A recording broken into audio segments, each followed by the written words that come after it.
Therapists, have you fallen for a client? Throwaway and PhD clinical psych.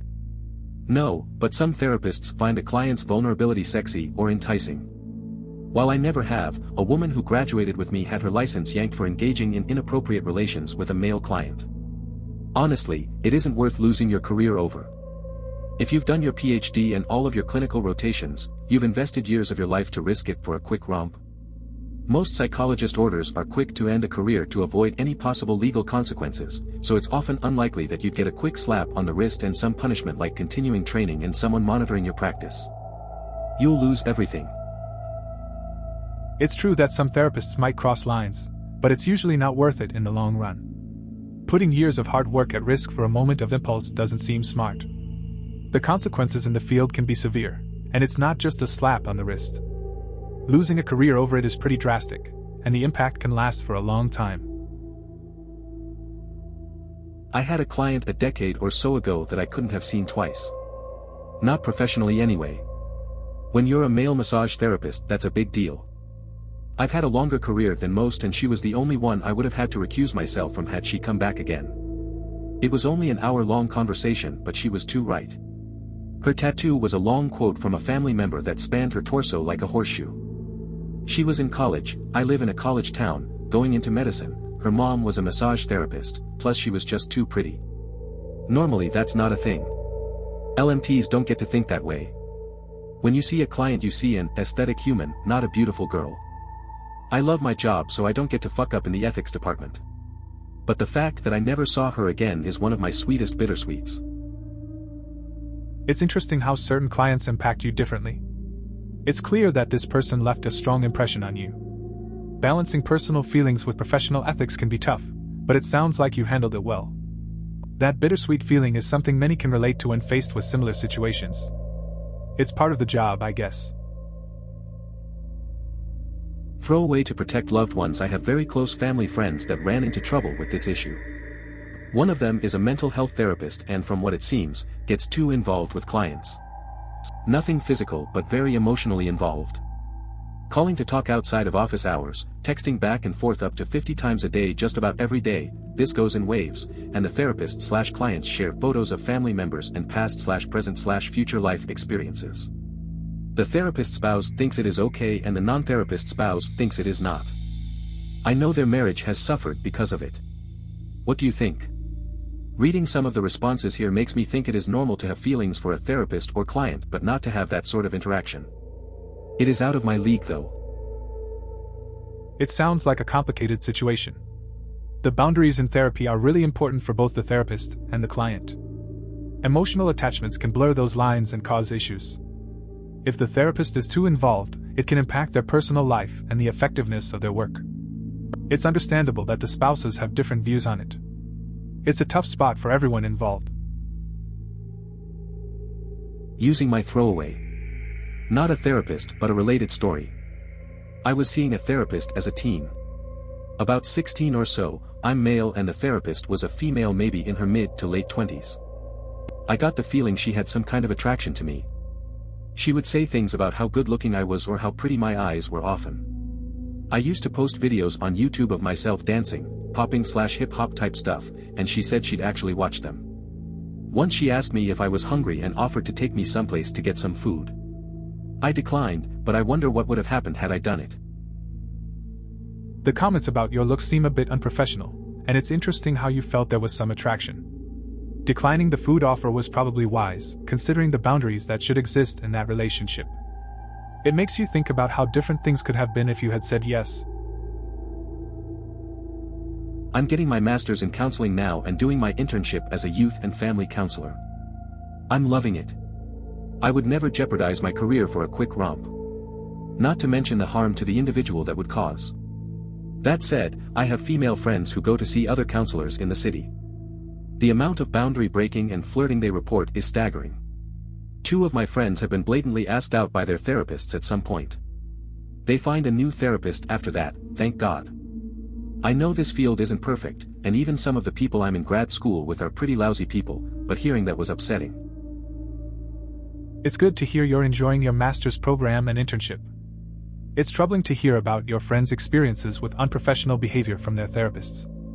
That kind of boundary breaking can really undermine trust in the therapeutic process. It's wise for them to seek new therapists when they encounter that. The field definitely needs more awareness about these issues. The best psychiatrist I ever had was obviously attracted to me and would occasionally ask odd questions, such as, how would you say this issue has affected your BDSM lifestyle? I don't or didn't have a BDSM lifestyle, lol. He also regularly questioned my romantic life, but in all fairness I was seeing him due to severe depression over a traumatic breakup. While I occasionally felt a bit uncomfortable and would be sure to dress modestly for sessions, I'm not so modest as a rule. In general I liked the man and he was like 90 anyway, so I dealt with it. It's been like 2 years since we ended my sessions and I still have zero clue what he was getting at or if it was inappropriate. Edit, a word. It sounds like your experience with that psychiatrist was pretty confusing. The questions he asked seem out of place, especially considering your situation. Sometimes, professionals can cross boundaries without meaning to. Trust your instincts about how those sessions felt to you. I am a psychiatrist.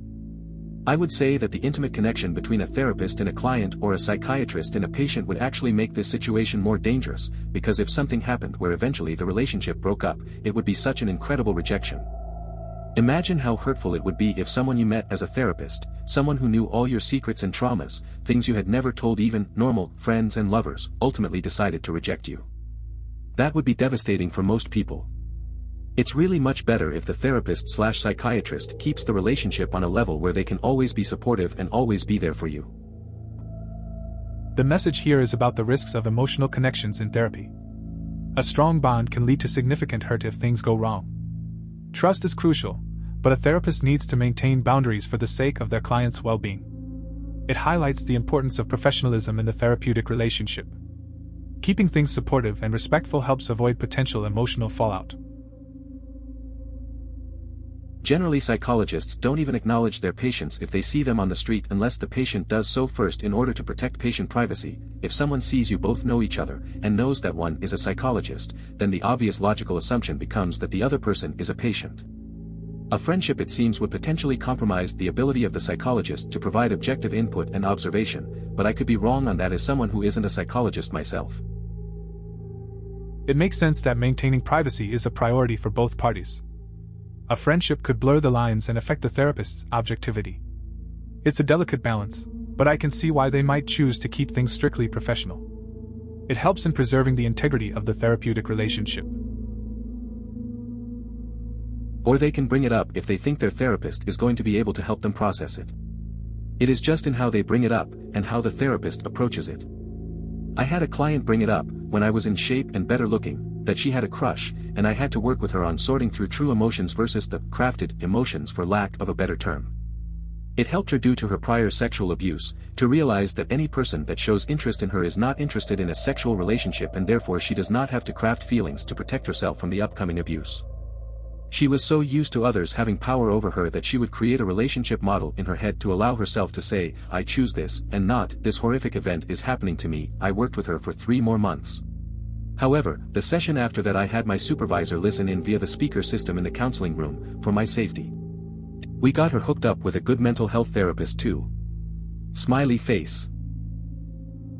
It's interesting how therapy can help people separate their true emotions from what they've learned to feel. The way clients can reshape their understanding of relationships is important for healing. The support system in place, like having a supervisor there, shows the care for both client and therapist. It's a tough journey, but it sounds like progress was made. Getting her a good mental health therapist was a smart move. That's a really interesting thought. Crafted feelings versus true feelings. I'm sure that can take effect in a variety of scenarios outside of abuse as well. Further question, TV often portrays this scenario as a dramatic thing. I think I remember in How I Met Your Mother that Robin falls for her psych. Would it be okay, legally or ethically, that after your clinical relationship with the patient was over for them to pursue the clinical provider? I.e., patient sees you for 6 months, and then stops treatment due to resolving the issue or switching providers. If it wasn't out of an unhealthy born feeling, would it be okay for them to pursue you? Or would this be too weird/illegal/unethical from the clinician's standpoint? Edit, I'm actually applying to medical school and it's a discussion I wrote a paper on in a medical ethics course in undergrad about doctor-patient relationships after the fact, say in the case of surgery on the person. That's an interesting topic to consider. The boundary between clinical relationships and personal feelings can be complex. While patients might feel a connection after treatment, pursuing those feelings can bring up ethical concerns. Clinicians have to maintain professional boundaries for patient welfare, even after care ends. It's essential to evaluate the power dynamics involved. Your paper sounds like a solid exploration of these issues in medical ethics. Good luck with medical school. Hi, social work major here who is at an internship where I assist therapists in their work and sometimes am put into that role myself. Developing a feeling of closeness and comfort with your therapist or counselor or social worker is normal and actually supposed to happen. But it is a different relationship dynamic than a friendship because the client is in a position of greater vulnerability than the therapist/counselor/worker and the work is client-focused. It isn't a completely two-way street. A therapist/counselor/worker/psychologist can disclose personal information at times when they feel it is useful, but overall they are not sharing as much with the client as the client is with them. This is because the work is supposed to be focused on improving the client's life and addressing their needs and feelings rather than the therapist/psychologist/counselor/worker. This makes a lot of sense. It's important to understand that the dynamic in therapy is unique. Clients often share more because they are seeking help, while therapists maintain boundaries to keep the focus on the client's needs.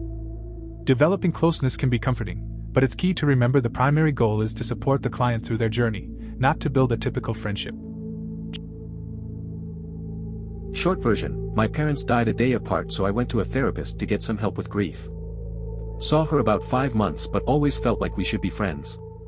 Have no idea why, but it was there. A few months after I left as a client, I texted and asked if we could go on a walk. And that was the beginning of a friendship, dog walking, an occasional meal, lots of exchanging books and recommending TV shows and restaurants. A couple years after that we kissed and that was that. Been together ever since. And yes, she was a 20-plus-year therapist with no history of ever wanting a client, and was very freaked and disturbed by what happened, but that feels so long ago and I don't even see her in that way any longer. That was like another person.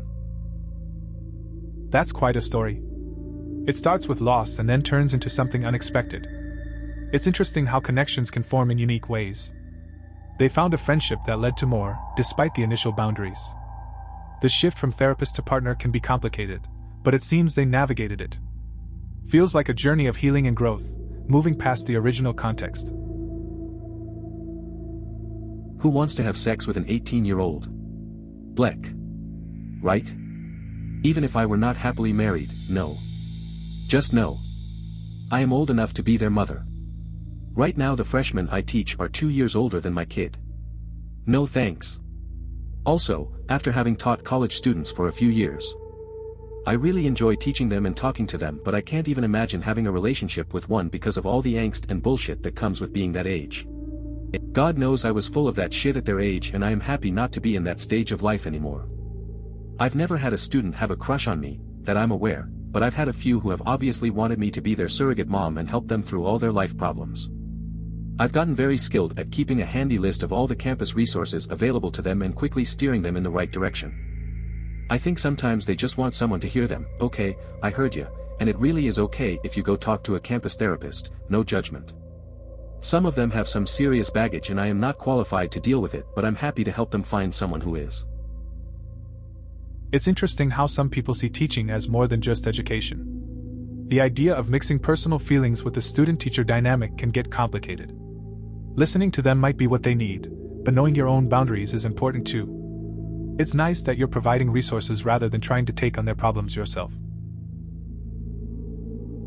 You say that, but realize that all people are messed up in their own way. My compassion and support in my job takes a toll on me in my personal life, and occasionally I make stupid choices in my personal life. Stress gets the best of me at times, and sadly, when I let stress get the best of me, I go hard, and I have a voice and control of my voice that makes people terrified of me, so it goes both ways, smiley face. Edit, also, I never lose my cool to that extent with my wife. The worst we have at home is minor disagreements. Never had a yelling fight because we work on communication. My main problem is when others outside of my relationships do not communicate or are doing things half-assed when I personally feel that even stopping and thinking for 15 seconds would have prevents a massive fucking issue. It makes sense to feel overwhelmed and react strongly at times. Sounds like you manage things well at home with your wife. Having open communication helps a lot. Dealing with others who don't communicate clearly can be really frustrating though.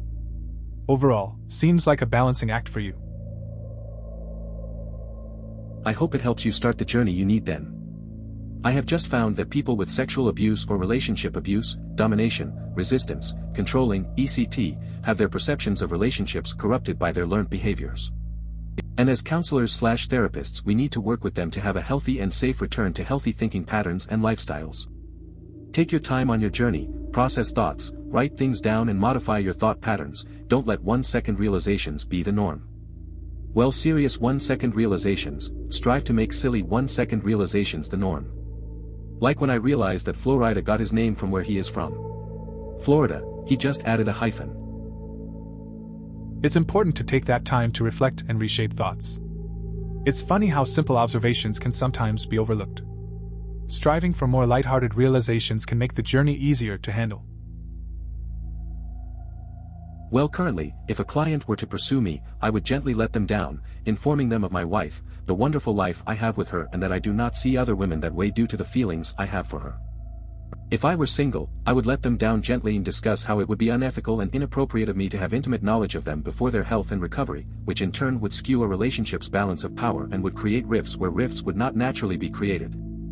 Which is essentially me saying I feel it is inappropriate for a person in a position of trust to start a relationship with someone that has placed them into that position of trust.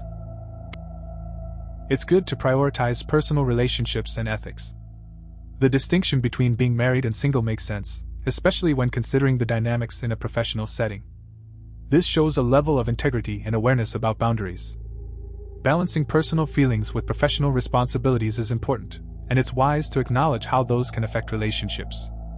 Overall, it seems well thought out. Shouldn't the client know just as much about the teacher as the teacher does the client?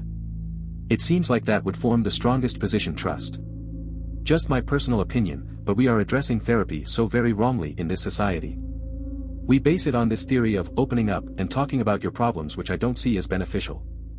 It just leads to an endless cycle of mind spattering. We should examine why they want to talk about these problems, and focus on fixing problems that could help them in their lives. Such as emotional maturity, forming real connections with the people around them, not spending their entire day in the mind, etc. I've yet to meet a single person who has shown any real help from therapy in its modern incarnation. They usually either reply that it didn't help or that it only felt good to stroke their ego every hour for a week. The point about trust in therapy makes sense. It might help if both sides understood each other better. The focus on just talking seems a bit off, like it's not getting to the root of the issue. Maybe emotional growth and real connections are what matter more. It's interesting how many feel therapy doesn't really do much for them. It raises questions about its effectiveness today.